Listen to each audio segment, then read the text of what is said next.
இந்த உலகத்தை உணரக்கூடிய ஒரு தருணத்தில் நாம் இருந்து கொண்டிருக்கின்றோம்.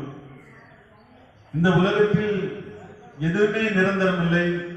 தாய் நிரந்தரமில்லை, தந்தை நிரந்தரமில்லை, பிள்ளைகள் நிரந்தரமில்லை, உற்றார் உறவினர் நிரந்தரமில்லை.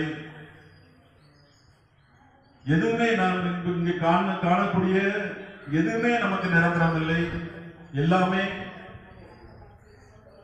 ஒரு நாள் போக வேண்டியதான், ஒரு நாள் வர வேண்டியதான். இந்த நிலையில் தான், இந்த பிரபஞ்ச நிலையில் நாம் பயணிக்கிறோமே தவிர நாம் காண்கிறவர்கள் எல்லாரும் நம்ம கூட வருவார்கள் என்று நாம் ஒருபோதும் நினைக்கலாகாது. அதுபோல நாம் உதவி செய்தவர்கள் எல்லாம் திரும்ப நமக்கு உதவி செய்வார்கள் என்று கூட நாம் நினைவில் கொள்ள முடியாத ஒரு சூழ்நிலையில் நாம் இன்று பயணித்துக் கொண்டிருக்கின்றோம். நம் உடன்பிறப்புகளாக இருந்தாலும் சரி, உற்றார் உறவினர்களாக இருந்தாலும் சரி, ஏதோ ஒரு சிறிய பிழைகள் ஏற்பட்டு விட்டால் நம்மை விட்டுவிட்டு எங்கேயோ சென்று விடுகிறார்கள்.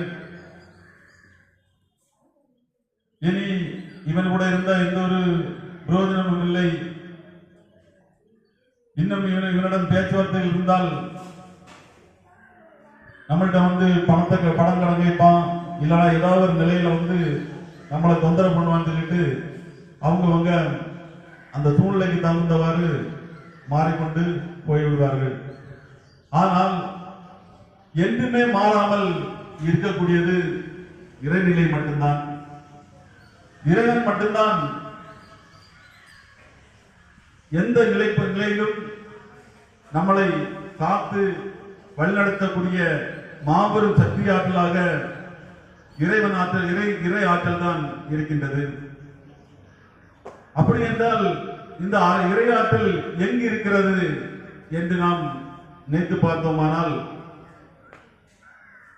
இந்த பூமியிலே 84 லட்சம் ஜீவராசிகள் பயணப்பட்டுக் கொண்டிருக்கின்றது. இந்த